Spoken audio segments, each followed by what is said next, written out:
Today we're going to talk about correlation and causation. Correlation versus causation has undergone a really interesting transition over the last decade. It's gone from people seeming to use it very ubiquitously badly, for instance, to show that everything that they don't like in the world causes autism, typically pesticides and vaccines, though electromagnetic radiation is really gaining traction here by showing graphs like these, where both things go up over time, and therefore claiming causation, to a non-nuanced refusal to accept any form of correlational research showing causation, and that's a problem too. Because sometimes it does. For a silly example, if every time you leave your kid in another room, you come back to a damaged other room, yeah, there's probably some causation there. For a less silly example, what about smoking? We know that the more someone smokes, the more likely they are to have lung cancer. Why does that correlation equal causation? And why can't we just take a simplified view of that? Why do we need nuance? Can't we just say that people are too dumb to handle it and stick with our mantra of causation doesn't equal correlation? Well, no. Because without that nuance, we aren't correct. And if we build up straw men or weak arguments of our own systems, then they can't be trusted and can also be easily taken down. This one is a good example I pulled from a friend's Facebook to show why this is so important. I honestly couldn't tell if they meant to say that vaccines don't work because correlation doesn't equal causation, or if they meant it to show how you cannot say that correlation doesn't equal causation all of the time. But either way, they make their point. Sometimes correlation does, and sometimes it doesn't. It's complicated, definitely more complicated than a four-word mantra. So let's spend some time talking about it. And now we come back to the rollover text on the comic that I started with in the beginning slide. Correlation alone doesn't prove causation, but if you have a number of other factors present, then it very well might imply causation. And that's what we're going to look at today. My goal is that the next time you tell someone correlation doesn't equal causation, you can also add to that, in this case, because you don't have a blah, blah, blah. Or similarly, if someone uses the phrase inappropriately, you can say, why, yes, you are correct. Correlation does not equal causation. However, in this case, there is also blah, blah, blah, blah, blah, blah. And so actually, it kind of does. Persistence is something that is really important when we're talking about this. If something causes something else, then it should always cause it. If you cherry pick your data for a small time point, for instance, in the second graph, only 3 years, it becomes very easy to show that things are related. That being said, persistence alone is definitely not enough to prove a link. Really, none of the things that I'm going to be talking about are enough if they are alone. They all just add to the evidence. Here, I took another example from spurious correlations that is over 10 years, which is a pretty decent chunk of time. And you can see that it has an extremely tight correlation. 0.8 is really, really good for social sciences. And yet, these two are obviously not causative. This concept of it being required to show causation, but on its own not enough, is called necessary but not sufficient. It's required, but it's not enough on its own. Strength is also a good indicator of causation. However, you can have causation for very low strength relationships, and you can also have non-causative variables be very, very strong. So this one is definitely complicated.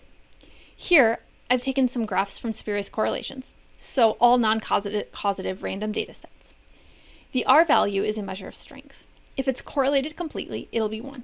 So you can see here in this first one, it is incredibly strong. While it has been used to make incredibly distasteful jokes about going to graduate school in the sciences, I think we can all agree that there's actually no causation here.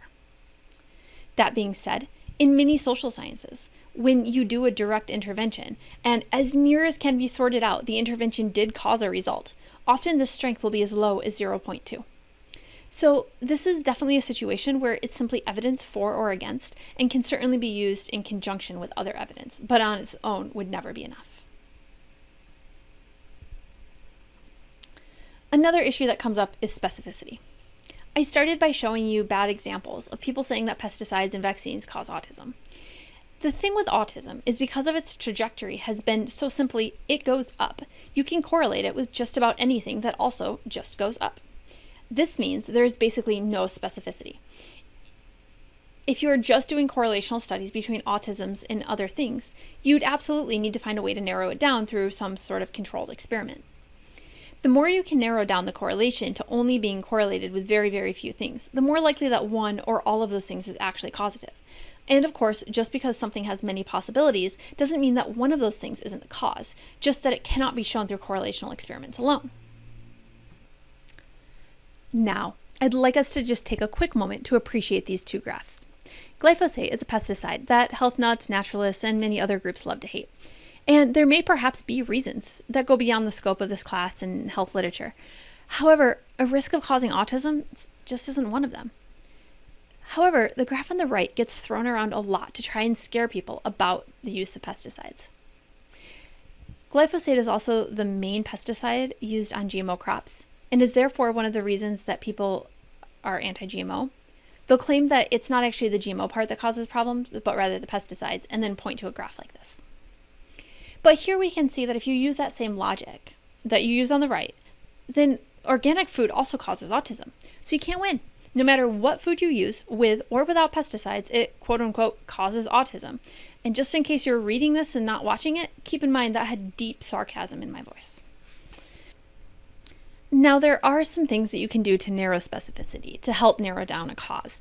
This one is a good example of a situation where they are trying to hone in on a specific type of cancer, hormone-dependent ones, and see if diet can affect that, since we know that diet affects hormones, and specifically the amount of fat that people carry on them affects hormones. And we know that because of that, obesity is a risk factor for cancer. And I show this not to say that, see, they proved that cancer is caused by fat, but to say that this is what a graph might look like that starts to hint at a possible risk factor for something. It isn't proving causation, but it's narrowing in on a bioplausible possibility of a risk factor. This is a graph that definitely does significant eyebrow wiggling and saying, look over there, without overstating itself as being the sole cause or anything along those lines, which you couldn't draw from the graph.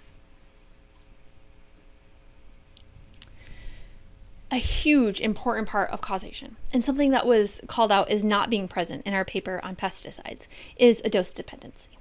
In general, the more you take of something, the more effect it will have. Of course, with possibilities of plateaus after maximum efficacy is reached, or what they call a J-shaped curve, because sometimes too much can also decrease efficacy. But the idea being that dose usually matters. To take an example for us, allergy sufferers, take about a quarter of a pill of Benadryl for allergies, and you might get some relief and not be super sleepy, but you'll still be a bit sneezy. Take 2 Benadryl, and you'll be allergy-free, but also likely too tired to function at school. That's a dose dependency. Similarly, here we have a graph of cigarettes per day and cancer. Not only does smoking increase cancer, but the amount that people smoke increases the rate of the cancer. This sort of thing is highly suggestive. To the right is another example where they wanted to test the effects of estrogen compounds on males, and so they used male rats. The more estrogens they put in the rat, the smaller the testes got.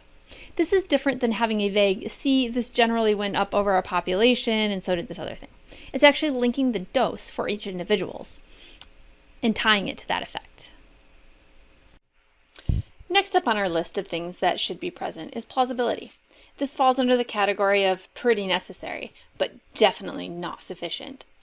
The reason I caveat necessary a bit is that it's certainly possible that an agent could cause something through a mechanism that we didn't know or understand, and then we wouldn't see it as plausible even if it was. However, we have to be very careful that just because something is plausible, we don't assume a causation when it's actually just a correlation. Many plausible explanations are simply not true. This is a silly example here on the slide of combining plausibility with coincidence to make an argument that is quite similar to those used more seriously in many pseudosciences. Now we get to our activity sheet. I've written up several examples that I'd like you to discuss in order to try to get you away from the idea of determining a, quote, correct answer. I actually am not looking for a yes or no at all here. I'm just looking for a discussion. One of the best ways to go through these might be to take each of the things that we have talked about in this video and see how it does or does not apply. You may also want to discuss possible confounding variables that may be the real cause that causes the two things to be correlated even though one isn't causing the other. What I mean by that is wearing swimsuits is correlated with ice cream eating, though of course one does not cause the other. They're both caused by summer and warm weather. Also, wherever you can, include a discussion of what you would need in order to increase our chance of understanding if it was a causative relationship or not. And with that, we're going to end the video, and we'll see you next time.